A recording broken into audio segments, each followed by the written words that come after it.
comment vas-tu? Eh bien écoute, phase 3. Ah, phase 3, phase 3, c'est nos amis les médias. Bonjour à vous. tous, salut. Julien toujours pour les fondamentaux. Et Alex, technique. Alors on va vite fait faire un petit coucou à Kairou. Pourquoi un petit coucou à Kairou? Parce qu'il est un petit peu comme nous. Et il fait un peu rigoler, ouais. C'est du sérieux sans se prendre au sérieux. Voilà. Exactement. Et c'est vrai que vous regarderez, c'est toujours de petits... Nous, il nous fait beaucoup rire et c'est bien de un petit peu se détendre et avoir des choses qui... Franchement, il a trouvé des bons. Ouais. Et puis il faut en trouver autant tous les jours. Hein, donc suivez-le, vous rigolerez, il est super sympa. Alors, on attaque le récap de la semaine? Eh ben c'est parti. Oh, que c'est beau, c'est beau. C'est vrai qu'on a beaucoup de ouf. Alors, alors, on ne sait plus par quoi commencer. Bon, Inge. Bon, vous voilà, le savez, on le connaît depuis le début. On devrait avoir des t-shirts Inge maintenant. Ouais, mais ils vont nous les envoyer normalement. Non, je rigole. Arb qui s'est bien repris. Arbitrum. Alors FTT. FTT, on va en parler juste en suivant. On en parlera. XRD. Alors XRD, c'est Radix, protocole de défi. Oui, c'est pour optimiser les liquidités avec la DeFi. Render, service de paiement, pour les rendus graphiques. Regarde, ce qui est sympa par contre, c'est qu'on voit des LTC, improbables.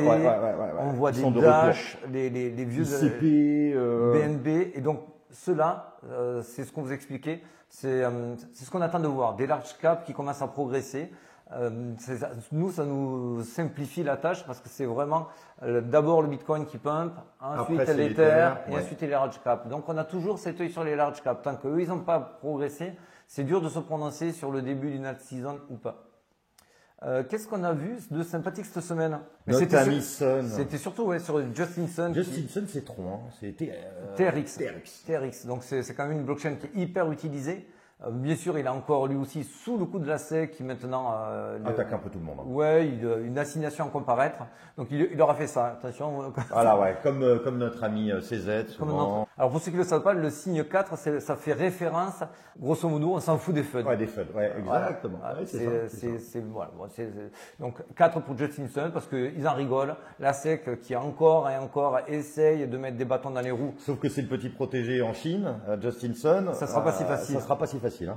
On a qui d'autre? FTX. FTX. C'est bon signe, 7 milliards ont été récupérés, le jeton repump comme on l'a vu juste auparavant. BlackRock est aussi un peu dedans, ils avaient perdu 40 millions, donc ils avaient tout intérêt aussi à essayer de le relever, bref. Twitter. Alors on a vu sur Twitter d'ailleurs justement, mais pourquoi eToro? Parce que moi c'est ce que je lui ai dit. Moi j'étais surpris. eToro c'est nul. Enfin moi, pas un conseil en investissement. C'est du CFD, du synthétique. Vous n'achetez jamais vos tokens. C'est cher. De toute façon, quand c'est des Marseillais à Mykonos qui font la pub pour eToro, bon, vous doutez. C'est pas Binance, quoi. Bon, par contre, si on creuse un petit peu, on pense surtout qu'il s'est acheté la paix avec la SEC, parce que si les régulateurs lui bousillent son business dès qu'il le lance en signant par exemple avec Binance, ça c'est clair qu'il ne pouvait même pas le faire, ni même avec Binance US. À cause d'ailleurs, Binance US a retiré aussi toutes les paires à base de TRX, de Tron, pour pas être emmerdé par la SEC. Donc tu vois, donc c'est pour ça que Twitter, ils étaient un petit peu obligés d'aller chez quelqu'un qui font un peu de AUM, c'est Asset Under Management. Donc c'est. Et ce qu'ils essaient de faire en fait, c'est qu'il a gardé son nom de domaine x.com parce qu'il voudrait créer un espèce de WeChat, un tout en un, Twitter, eToro, etc. où on puisse avoir toutes les fonctionnalités du groupe en un. Et d'ailleurs, c'est plutôt pas mal, et c'est là où il est malin, parce qu'il l'a mis sous une holding, donc il y a des gens qui attaquaient Twitter, il a dit Twitter fait partie maintenant de la holding, vous pouvez plus m'attaquer. Enfin bref, c'est un espèce de montage. En tout cas, quoi qu'il en soit, c'est quand même très bon pour l'écosystème de la crypto, qui est quand même un énorme acteur comme Twitter qui dit bon ben maintenant on fait quand même un pont ouvert à la crypto. C'est quand même si Toro, bon voilà, on n'est pas fan. Mais c'est un bon début. Alors BlackRock. On a bien étudié BlackRock. Problème, BlackRock, il a envie de goumer. Je sais pas si on peut le dire. BlackRock, on n'est pas censé aimer BlackRock. Mais par contre, BlackRock peut nous amener à se sentir bien avec la crypto, tu vois. Et pouvoir un peu déloger certaines personnes que l'on aime moins ou leur faire un peu plus peur que nous. On s'explique, BlackRock, en fait, il y a encore quelques mois, n'était pas du tout crypto-friendly. Oui. Et ils se sont rendus compte qu'il y avait une récession qui arrivait, qu'il allait y avoir des tensions sur les marchés financiers, que beaucoup d'ATH avaient été faits dans les GAFAM et que ça allait être difficile de proposer à leurs clients des rendements s'ils restaient sur les marchés traditionnels. Bon, grosso modo, ils ont vu les pépites arriver sur la crypto. Ils ont racheté des mineurs quand c'était au plus bas, quand c'était à 16 000, on en avait parlé. Ils ont lancé un ETF, je crois, fin 2022. Ah, eux, ils sont dedans. Ils sont absolument dedans et surtout, c'est qu'ils ont les moyens. Ah oui. Là, on parle de trillions, des dizaines de trillions, des centaines de trillions. On n'est pas du tout sur. Ils mettent que 1% de leur portefeuille. Et ouais. ça va faire mal. Ah oui, c'est sûr que ça peut faire aller très vite. Donc, ce qu'ils ont fait, Fink, le patron, il demande urgemment à la SEC d'accélérer sévèrement pour l'adoption, etc. aux États-Unis, parce qu'ils trouvent qu'ils ont un retard à force de toutes ces régulations, de cette incompréhension, de ce flou artistique, de se dire, ouais, mais in fine, ce qu'on aimerait voir, c'est de rattraper, parce que les autres continuent à avancer, tous les autres gros pays. Chine, surtout la Chine, Brésil, on va y revenir voilà. tout à l'heure, mais la Chine, eux, ils marquent pas le pas. Ah, et je pense qu'en plus, avec cette guéguerre un petit peu qui s'attise au niveau, on va dire, politique, forcément. Là, tu vois, c'est aussi avec Fink et il avait annoncé quand il a vu que le Bitcoin, il reconnaissait que ça devenait une valeur refuge et que c'était un asset qui était crédible. Il voulait maintenant tokeniser tous ces assets afin d'amener de la plus-value à leur AUM, Asset Under Management. Donc, ils ont un petit peu l'obligation de dire à la SEC de se calmer. Et croyez-moi, eux, ils ont plus de puissance que nous tous réunis, quasiment. Ouais. Hein. Ils ont plus d'argent. Ils vont se calmer direct. Va jouer. Elle va faire dodo. Ouais. Oui, non, ça c'est sûr. Donc bon, BlackRock, toujours à surveiller. Et puis en plus, c'est vrai que ce qui m'a fait rigoler, c'est que la SEC avait attaqué Coinbase et la majorité de leur ETF chez BlackRock, c'est Coinbase. Ouais. Ah bon, donc forcément. Il va y avoir un petit peu des conflits d'intérêts. Voilà, des petits conflits. On va suivre ça avec attention. L'altizone, on va vous en parler avant de faire l'analyse Bitcoin. L'altizone, regardez, là, on est au plus bas, on est à 14, c'est ici, on est à 14 au niveau de l'altizone. Donc en fait… Là, c'est le moment, ça se flippe. C'est exactement. On sait qu'on est dans les plus bas et que normalement, on va quitter la Bitcoin season pour monter dans la Litecoin season. Exactement. On va quand même commencer à considérer que l'argent, le cash qu'on va vouloir investir, on va commencer à le diversifier plus dans d'autres que le Bitcoin ou l'Ether, puisque effectivement maintenant on va sortir des zones professionnelles d'achat du Bitcoin et de l'Ethereum. D'ailleurs, pour continuer avec Litecoin Season, alors ça c'était, on vous l'avait titré semaine dernière également. On voit que il y a eu une grosse mèche. Alors à gauche vous avez le market cap de la dominance. Ouais. Alors la dominance, pour ceux qui ne le savent pas, c'est l'argent, quand il arrive où? Et en fait, il arrive au début au BTC. Et il arrive toujours au Bitcoin en premier. Ouais. Et du coup, on fait un pourcentage, combien serait parti dans le Bitcoin et combien serait parti dans le reste. Et on appelle ça donc la dominance du Bitcoin. Et là, aujourd'hui, on était dans les plus hauts. On a même fait une mèche à quasiment 49. Puis on est redescendu. Et en fait, on veut voir cette dominance baisser parce que tant qu'elle ne baisse pas, on ne peut pas récupérer de l'argent, des tutunes, du flouze pour aller faire grossir nos petites altcoins. Et ça va de pair avec sur la droite ce que je vous ai mis, c'est la paire Ethereum Bitcoin. Rappelez-vous, c'était donc il y a même plus d'une semaine, on vous avait dit, bon ben là, voilà, on est sur un support en vert ici. Il va y avoir très certainement un rebond pour que l'Ether performe. C'est exactement ce qui s'est passé et en plus ça correspondait aussi avec le fait que Chapella, par rapport à ce qu'on avait étudié sur les validateurs et quelle était leur intention, on pensait absolument pas qu'ils allaient vendre leur Ether et que tout le monde allait courir après le train. Hein. Et c'est exactement ce qui s'est passé. Et d'ailleurs, on applique aussi ce qu'on se dit.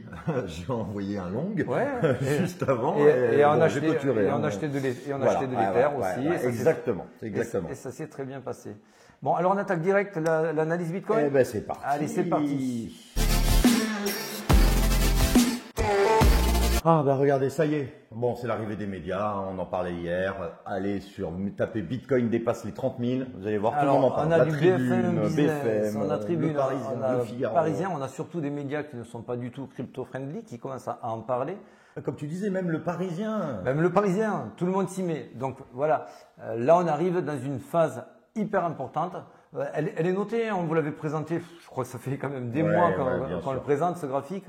On vous avait dit la phase de décollage, on vous avait dit les 25 000, on vous avait dit le piège baissier, et on vous avait dit, voilà, si on sort de ce piège baissier par le haut, ça validera notre scénario qui est rentrer dans une bulle spéculative.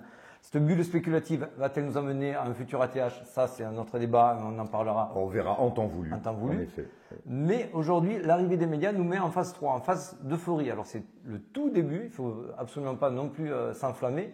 Mais pourquoi on vous parle de cette phase 3 qui est hyper importante à nos yeux? C'est qu'en fait, on arrive maintenant sur des niveaux. C'est très simple.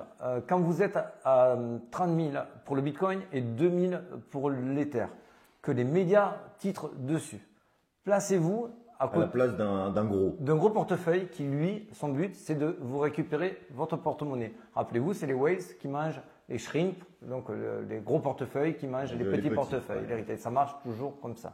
Donc, qu'est-ce qui ferait qu'un gros se dise, écoute, je viens de l'entendre sur BFM, tout de suite, je vais leur chercher l'argent, alors qu'ils ne sont même pas encore. Ça n'a même pas commencé pour eux. Voilà. Pour eux, si vraiment ils veulent reverse le marché, s'ils veulent retourner le marché et vous cueillir, ils vont forcément attendre quelques semaines, le temps que les effets médias fonctionnent. Ils savent très bien, hein, ils ont une temporalité qui est très étudiée. Ils savent qu'il faut 1 à 2 semaines pour créer un compte, Ouais. 1 semaine de plus pour les fonds. On fait un premier essai, on les laisse gagner. Les retails sont un petit peu au début. Donc vous On les avez fait gagner et après, quand on commence à titrer, et pourquoi pas un Bitcoin à 100 000 en fin d'année. Là, par contre, ça serait une autre histoire. En tout cas, tout ça pour Pour vous le dire, moment, pour l'instant, soit le scénario est haussier et personne ne veut s'y opposer, donc c'est très bien pour nous, soit ils veulent s'y opposer et nous piéger, et à ce moment-là, ils ne le feront pas tout de suite, c'est pas leur intérêt. Ils ont fait quasiment le plus dur aujourd'hui, à savoir faire dépasser les 30 000 pour le Bitcoin et les 2 000. Aujourd'hui, les médias en parlent, donc ils vont surtout attendre avant de reverse le marché. Alors, ça sera plutôt à partir de 35-36 000 qui vont se poser la question, s'ils se la posent la question. Donc les objectifs, je vous ai mis à gauche le Bitcoin et à droite l'Ether. Donc là, on est sur des objectifs moyen terme, voire long terme. On vous a mis un Fibonacci, vous voyez le Fibonacci nous montre qu'on est sorti de la zone d'achat pro qui était entre 28 et 29 000 et pour l'Ether qui était à 2 000. donc, c'est ce qu'on vient de dire juste avant. Il est temps de laisser courir, si vous avez acheté du Bitcoin bien avant, etc., vous pouvez un peu continuer. Et pour la partie, on va dire, est-ce que il fallait que je vende tout de suite mon Bitcoin pour partir tout de suite sur mes petits altcoins préférés? Pas tout de suite.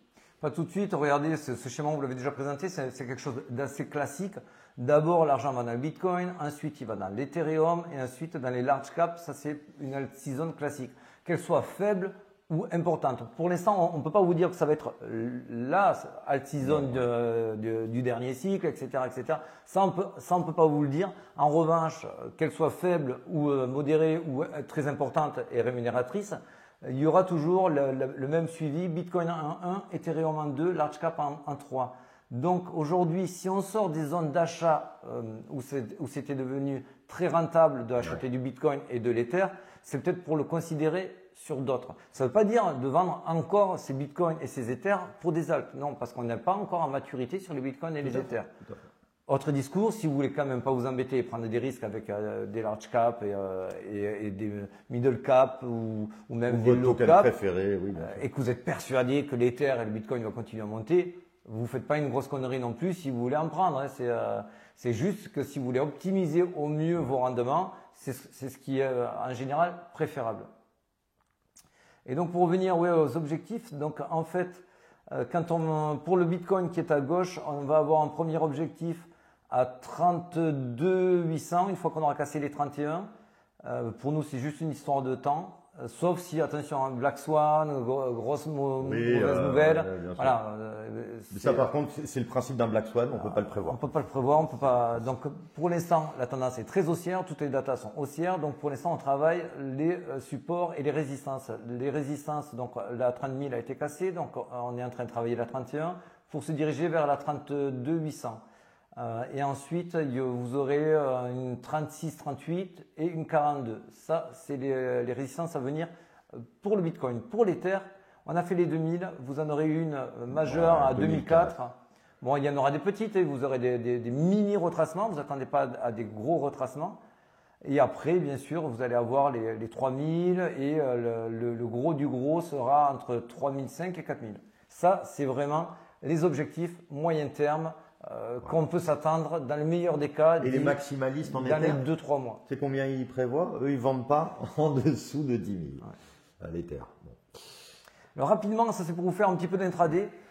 Donc là, on est moins sur le moyen terme, on est plutôt sur du court terme. Chaque bougie est en 4 heures. Alors je voulais tracer, vous avez une zone d'imbalance. La zone d'imbalance, c'est là où il y a des liquidités à aller récupérer.